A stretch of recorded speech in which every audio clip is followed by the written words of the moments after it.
The massive salvage ship Star Seeker drifted slowly through the debris field, its powerful scanning beams cutting through the darkness of deep space.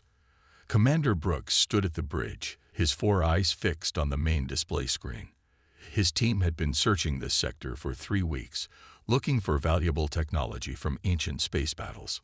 "Commander, we're picking up something big," reported Engineer Reed from her station. Her long fingers danced across the control panel as she refined the scan. It's a ship, completely intact."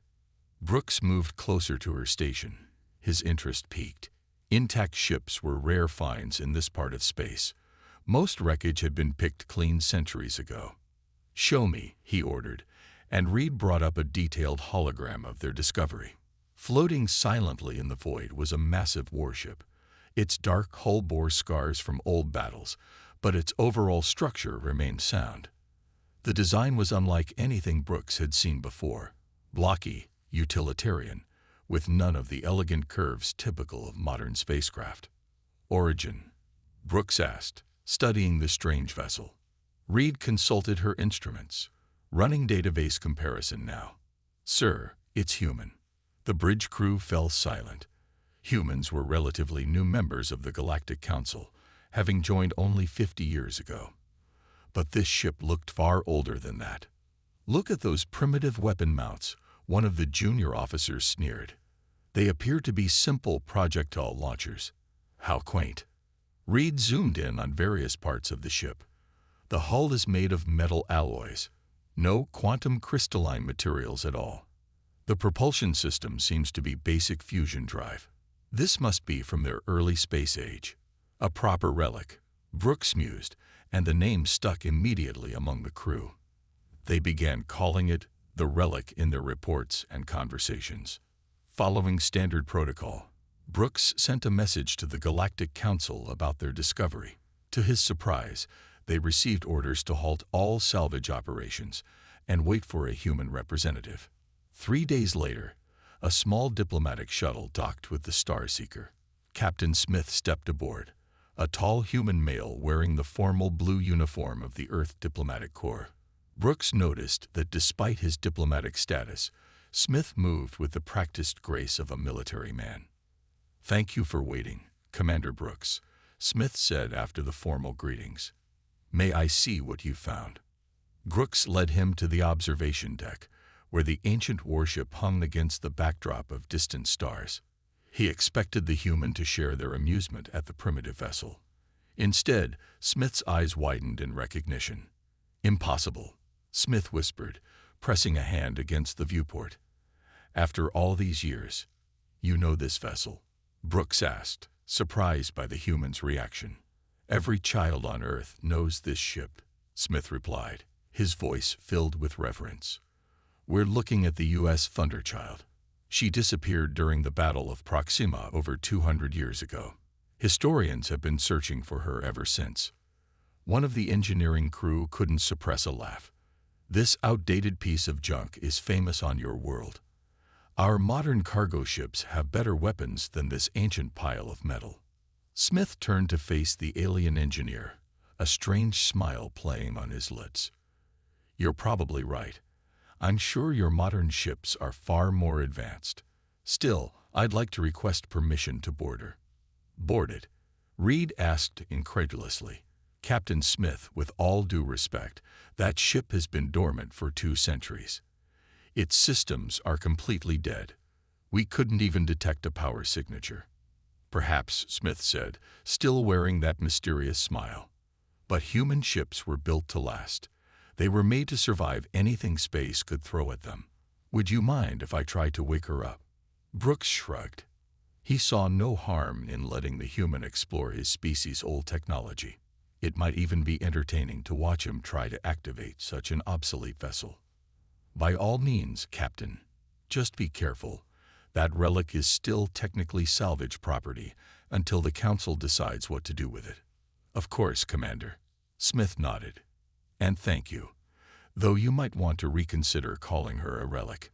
Old human warships can be quite surprising." As Smith walked away to prepare for boarding, Brooks dismissed the cryptic warning. After all, how dangerous could such an ancient ship be? He would soon find out just how wrong he was. The emergency alert blared through the Star Seeker's corridors just as Captain Smith was preparing to board the Thunderchild. Red warning lights flashed across the salvage ship's halls, and crew members rushed to their stations. All hands to battle stations. Commander Brooks's voice echoed through the ship's communication system. This is not a drill. Smith sprinted back to the bridge, arriving just as Reed was pulling up a holographic display of nearby space. A cluster of red dots was moving rapidly toward a blue marker. "What's happening?" Smith asked, noting the tension in the alien crew's movements. "Raiders," Brooks growled, all four of his eyes fixed on the tactical display. "They're attacking the civilian station in the Proxima sector. Over 8,000 refugees are stationed there." Smith's face hardened. "Where's the nearest Galactic Council defense fleet?" 4 hours away at best speed," Reed replied, her fingers dancing across her control panel. "The station's shields won't last that long against a focused attack." The bridge crew watched helplessly as more data streamed in. The raiders were using older but heavily modified warships, perfect for overwhelming civilian targets. The station's distress calls filled the command center, voices of panic and fear mixing with static. "We have to do something," Smith said quietly. Brooks turned to him, mandibles clicking in frustration. "The Star Seeker is a salvage vessel. Our weapons are designed for breaking apart space debris, not combat. We'd be destroyed before we got close enough to help." Smith's eyes drifted to the viewport where the Thunderchild floated silently. "Maybe not all hope is lost," he said, already moving toward the exit. "Commander, I need a boarding shuttle and your engineer." "What?" "Captain, this is hardly the time to," Brooks began. "That Relic out there is a warship," Smith cut him off. "A human warship. She might be old, but she was built for exactly this kind of situation." Reed laughed nervously. "Captain Smith, we've scanned that vessel thoroughly. There's no power signature, no active systems. It's been dead for centuries." "Trust me," Smith replied, his voice carrying an edge of authority that made even Brooks pause. "I need Engineer Reed and a shuttle. Now." Something in Smith's tone made Brooks reconsider. He nodded to Reed, who quickly followed the human to the shuttle bay. Minutes later, they were approaching the Thunderchild's main airlock. Smith pulled out what looked like an ancient metal key card from his uniform pocket. "Universal emergency override," he explained as Reed stared at the primitive technology. "Every human warship has a physical backup system. We learned early that depending solely on digital systems was too risky." The airlock opened with a hiss of preserved atmosphere. Reed's scanner showed breathable air inside, another surprise from the ancient vessel. They made their way to the bridge, Smith moving with purpose through the dark corridors. "The raiders will reach the station in 40 minutes, Reed reported, checking her communicator. "Whatever you're planning, it needs to happen fast." Smith reached the captain's chair and inserted his key card into a hidden slot. To Reed's amazement, soft lights began to flicker across the bridge consoles. "Impossible," she whispered. "The power cells should have died centuries ago." "Quantum batteries would have died," Smith corrected her, his hands moving across the ancient controls with practiced ease. "But human ships use good old-fashioned nuclear power. As long as there's fuel in the reactor, these ships can sleep for 1,000 years and still wake up ready for battle." More systems came online, and a low hum began to build throughout the ship. Reed's scanner showed power readings climbing steadily, far beyond what she believed possible from such old technology. "The raiders are using modified Bren-class destroyers," Reed said, reading from her device. "Modern ships. Even if we get the Thunderchild running, its ancient weapons won't be able to." She stopped as Smith started laughing. "Engineer Reed," he said, pressing a final sequence of buttons, "you're about to learn why humans still study this ship in our military academies." Thunderchild. Battle stations. The ship's response shook the entire deck, and Reed watched in awe as the primitive vessel began to transform around them. The Thunderchild's bridge hummed with increasing power as more systems activated. Engineer Reed watched in amazement as ancient displays flickered to life, showing detailed status reports in human writing. The ship's hull creaked and groaned as long-dormant mechanisms began to move. Artificial gravity stabilizing. A calm computer voice announced. Reactor at 30% capacity and rising. Main weapons systems beginning startup sequence. Smith ran his hand along the captain's chair with reverence. My grandfather used to tell me stories about this ship, he said, his eyes distant with memory. He served on one just like her during the Machine Wars. The Machine Wars? Reed asked, distracted from her readings by curiosity. Humanity's first major space conflict, Smith explained as he checked various systems. 200 years ago, when our AI networks rebelled. That's why we started building ships like this. Simple enough to work without advanced computers, but powerful enough to fight anything. A massive screen at the front of the bridge lit up, showing a detailed view of space around them. Reed noticed it was clearer than the displays on her own modern ship. Crystal displays, Smith said, noting her surprise. Old technology, but reliable. Doesn't need complex quantum processors to work. The deck shuddered as massive mechanisms deep within the ship activated. Reed's scanner showed power readings jumping far beyond her earlier estimates. Hull integrity at 97%. The computer announced. Primary weapon systems online. Secondary systems charging. But that's impossible, Reed protested. We scanned this ship thoroughly. There weren't any weapon systems. Smith smiled as he pressed a sequence of buttons. Watch. Sections of the hull that had appeared decorative began to shift and move. Plates of armor rotated, revealing rows of massive gun barrels. What Reed had dismissed as storage compartments transformed into missile tubes and point defense turrets. Humans learned early that showing all your weapons was a good way to lose a fight, Smith explained. Everything important on this ship is hidden behind false panels and backup systems. The main screen showed the transformation happening across the Thunderchild's hull. The blocky, utilitarian design was becoming something else, a bristling fortress of weapons and armor. This ship fought in 3 major battles during the Machine Wars, Smith continued, his voice filled with pride. She destroyed 2 AI dreadnoughts and saved a colony of 50,000 people. Then she vanished during the Battle of Proxima, fighting off enemy ships so a convoy of civilians could escape.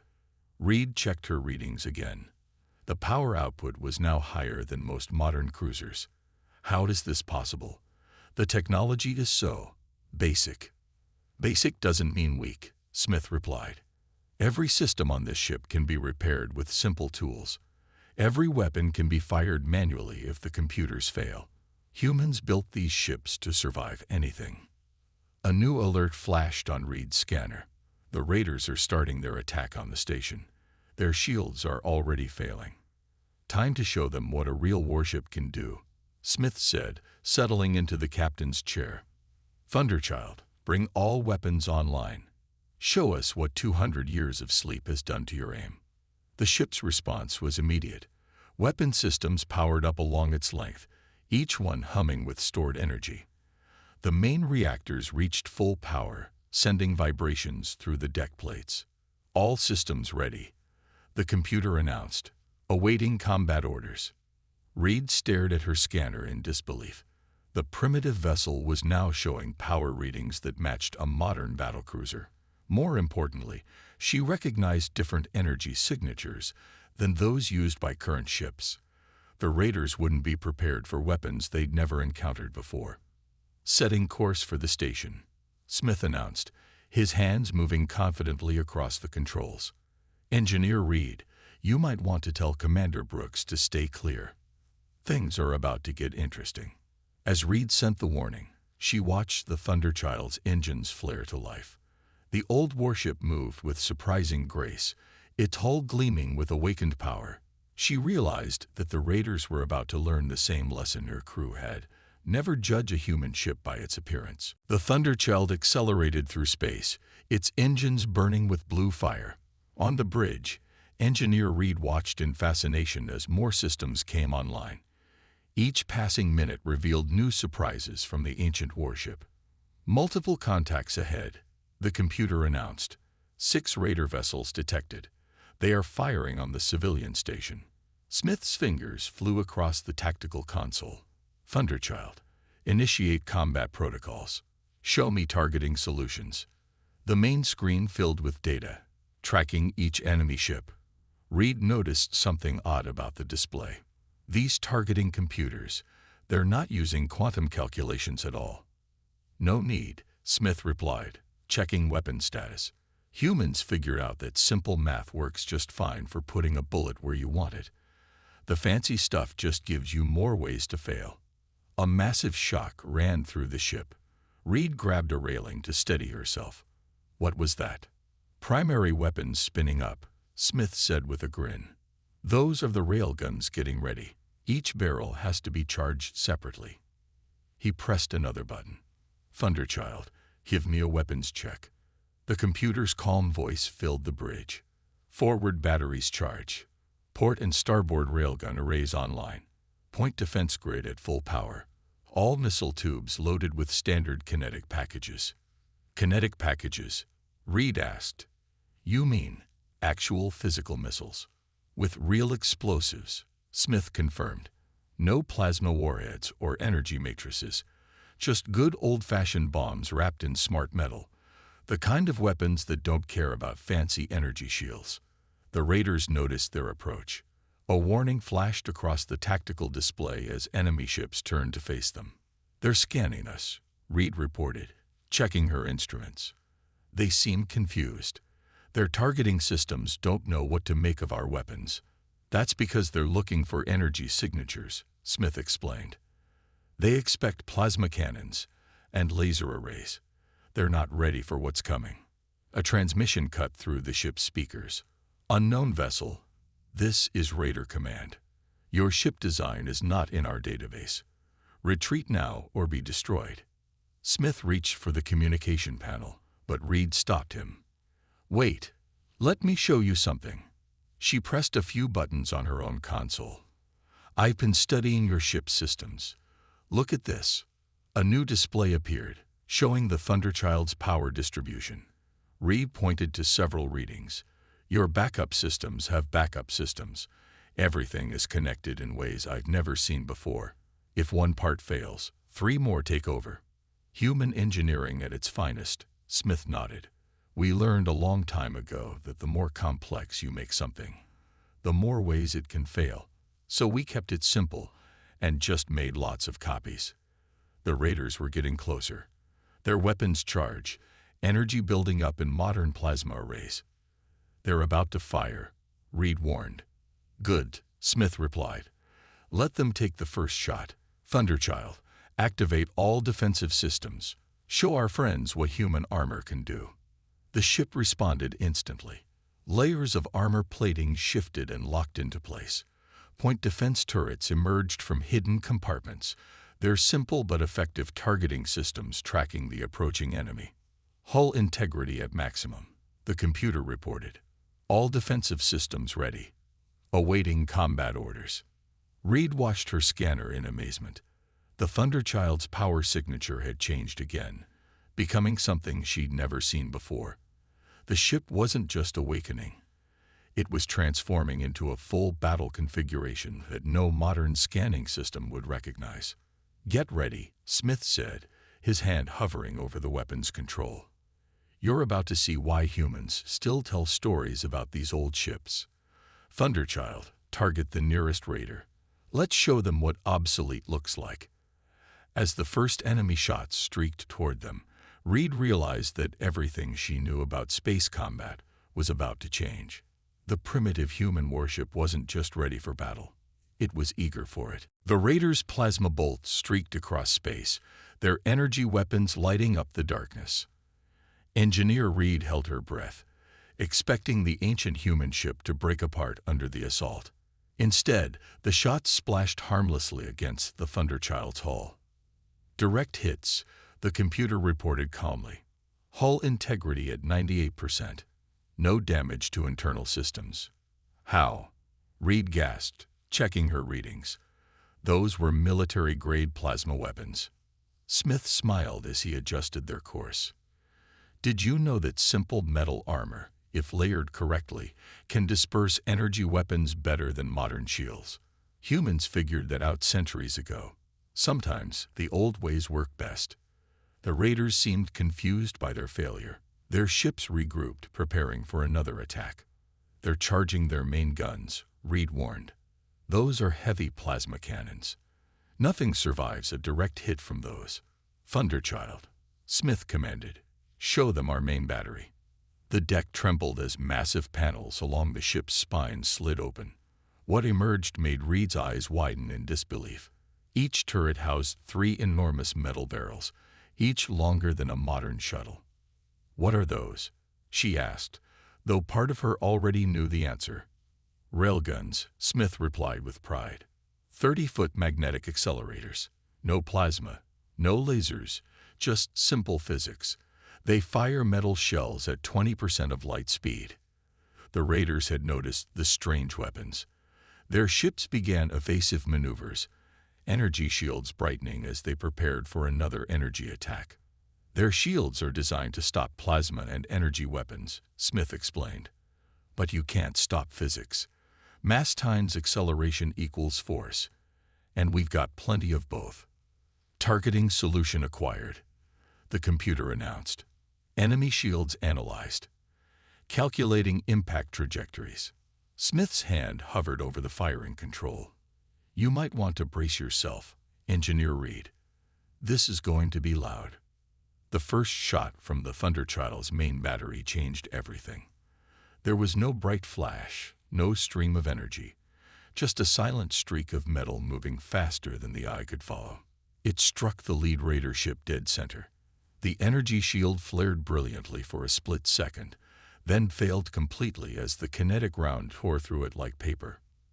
Direct hit, the computer confirmed. Enemy vessel disabled. Secondary explosions detected. The remaining raiders broke formation, suddenly realizing they faced something they didn't understand. Their scanning beams swept over the Thunderchild desperately, trying to make sense of its weapons. They're targeting our weapon ports, Reed reported, watching their movements. Let them look, Smith replied. Thunderchild, deploy the secondary batteries. More panels opened along the ship's flanks, revealing rows of smaller but equally deadly weapons. Simple, reliable kinetic weapons that had been perfected over centuries of human warfare. Multiple targeting solutions available, the computer reported. Awaiting fire order. The raiders were broadcasting now, their messages filled with confusion and growing fear. Unknown vessel, ceasefire. Your weapons are not registered. This is a violation of Galactic Council combat protocols. Smith opened a channel to reply. This is Captain Smith of the Earth Defense Force. You are firing on civilians in violation of all laws. Surrender now or face the consequences. You dare threaten us. The raider commander snarled back. Our ships are centuries ahead of your primitive vessel. Engineer Reed, Smith said quietly, would you like to explain to our friends what they're actually facing? Reed looked at her scanner readings with new understanding. You're not facing a primitive vessel, she transmitted to the raiders. You're facing 200 years of human military engineering. Everything you think is a weakness is actually a strength, and you just made a very big mistake. The Thunderchild's weapons tracked the enemy ships with ruthless precision. Its outdated targeting systems didn't need quantum computers or AI assistance. They just needed gravity, speed, and mass. The most basic forces in the universe turned into weapons that no modern shield could stop. Last chance to surrender, Smith announced to the raiders, or you're about to learn why humans still build ships this way. The raiders answered Captain Smith's surrender offer with a full barrage of plasma torpedoes. The space between the ships lit up like a newborn star as dozens of energy weapons streaked toward the Thunderchild. Multiple incoming projectiles, the computer announced calmly. Initiating point defense protocols. Small turrets along the Thunderchild's hull sprang to life. Instead of energy beams, they fired streams of simple metal pellets. The tiny projectiles intercepted the plasma torpedoes, disrupting their containment fields. The Raiders' expensive weapons dissolved harmlessly into space. Impossible. The Raider commander's voice crackled over the comm. Those were military-grade torpedoes. And this is a military-grade warship, Smith replied. Thunderchild, show them what that means. All batteries, fire at will.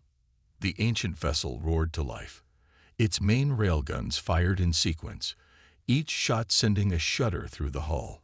The massive rounds crossed space in the blink of an eye, moving too fast for modern shields to react. 2 Raider ships disappeared in spectacular explosions as the kinetic rounds tore through their hulls. The remaining Raiders scattered, their formation breaking apart in panic. They're trying to flank us, Reed reported, watching her tactical display. Modern combat doctrine says to surround older ships that can't track multiple targets. Smith laughed. Thunderchild, activate the broadside batteries. Let's teach them about human combat doctrine.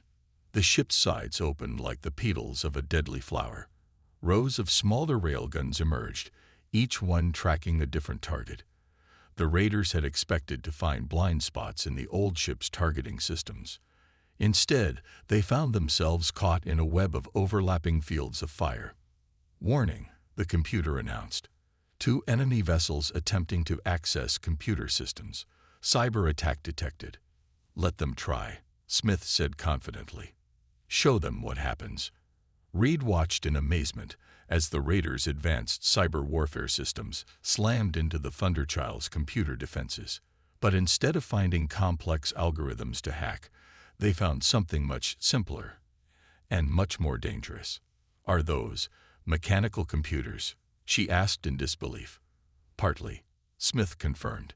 Mixed with basic electronic systems. Can't hack a gear, can't virus a lever. Humans learned that lesson the hard way during the machine wars. The Raiders' cyber attack backfired spectacularly. Their sophisticated programs crashed against the Thunderchild's simple but effective defenses. 2 more Raider ships went dark as their systems overloaded trying to process the impossible responses they received. Enemy vessels attempting to retreat, the computer reported, calculating intercept trajectories. The remaining Raiders turned to flee, their engines pushing to maximum power. But the Thunderchild wasn't finished with them yet. Its own engines, built with simple but reliable fusion technology, roared to life. They think we're slow, Smith said, noting Reed's surprise at their acceleration. Everyone always thinks that. Thunderchild, show them your speed. The old warship leaped forward with shocking agility. Its massive engines, hidden beneath layers of armor, provided thrust that matched any modern drive. The Raiders found themselves being hunted by what they had dismissed as an obsolete relic. Multiple targeting solutions available, the computer announced. Enemy vessels within optimal range. Smith opened a channel to the fleeing ships. Last chance to surrender. Power down your weapons and prepare to be boarded. The Raiders responded by launching their remaining weapons. Energy beams, plasma bolts, and quantum torpedoes filled space around the Thunderchild. It was their final mistake. All weapons, free fire, Smith commanded. End this. The Thunderchild's response was devastating. Every weapon on the ship fired at once, creating a storm of kinetic projectiles. The Raiders' shields, designed to stop energy weapons, might as well have been tissue paper against the onslaught of physically accelerated rounds. One by one, the Raider ships fell silent. Some lost power, their systems shattered by precise hits to vital areas. Others simply ceased to exist, torn apart by the sheer force of multiple railgun impacts. All enemy vessels neutralized, the computer reported. Civilian station is safe. No casualties among the refugee population. Reed stared at her displays in amazement. The entire battle had lasted less than 10 minutes. The Raiders' modern ships, with all their advanced technology, had been completely outmatched by what they had dismissed as primitive weapons. sending rescue shuttles to the disabled vessels. Smith announced, "Engineer Reed, would you like to help me explain to our prisoners why they should have surrendered when they had the chance?" Reed was still processing what she had witnessed. "Captain Smith," she said slowly, "there's something I don't understand. If human ships are this effective, why don't we see more of them? Why does the Galactic Council use energy weapons when kinetic weapons clearly work better?" Smith smiled as he powered down the weapon systems. "Because energy weapons are cleaner, more civilized, they say, less likely to cause collateral damage. And they're right. For peacetime operations and police actions, energy weapons are perfect. But humans," he patted the arm of his command chair, "humans never forgot that sometimes you need to fight dirty to survive." The Thunderchild's systems began to power down, its weapons retracting behind armored panels. To casual observers, it once again looked like nothing more than an outdated warship. But Reed knew better now. She understood why humans kept building ships this way, why they maintained their primitive technology alongside modern advancements. Commander Brooks's voice came over the comm system. "Captain Smith, Engineer Reed, I believe I owe you both an apology. And I need to make an interesting report to the Galactic Council about human engineering." "Tell them whatever you want," Smith replied as he began shutdown procedures. "But you might mention that there are hundreds more ships like this one out there, sleeping in deep space, old warships that humans built to last forever, just in case we ever needed them again." "I'll be sure to include that," Brooks said, his voice carrying a new note of respect. "Though I suspect many will find it hard to believe without seeing it themselves." "That's okay," Smith said, looking out at the scattered remains of the Raider fleet. "The ones who need to believe it just learned the hard way. Thunderchild, begin power down sequence. Time to go back to sleep." As the ancient warship's systems powered down, its hull once again hiding its true nature, Reed made a mental note to never again judge human technology by its appearance. Sometimes, she realized, the old ways were the best ways, and sometimes what looked like a relic was actually something far more dangerous, especially when humans built it. The civilian station sent messages of thanks, their refugees safe thanks to the intervention of a ship they had never expected to save them. The Thunderchild had risen from its long sleep to protect the innocent one more time, proving that human engineering, no matter how old, was still a force to be reckoned with. "Ready to head back?" Smith asked Reed as they prepared to return to the Star Seeker. Reed took one last look at the bridge of the ship that had changed everything she thought she knew about human technology. "Yes," she said finally. "But Captain, thank you for teaching me that sometimes the simplest solution is the best one." "That's the core of human engineering," Smith replied as they walked to the shuttle. "Keep it simple, make it strong, and build it to last. Everything else is just decoration." As their shuttle departed, the Thunderchild floated silently in space, its battle scars already beginning to heal thanks to its self-repair systems. It looked peaceful now, harmless even. But Reed knew the truth. Inside that humble exterior waited a weapon of incredible power, ready to wake again if humanity ever needed it. Sometimes, she realized, the best predators were the ones that didn't look dangerous at all. And humans, it seemed, had mastered that art centuries ago. The end.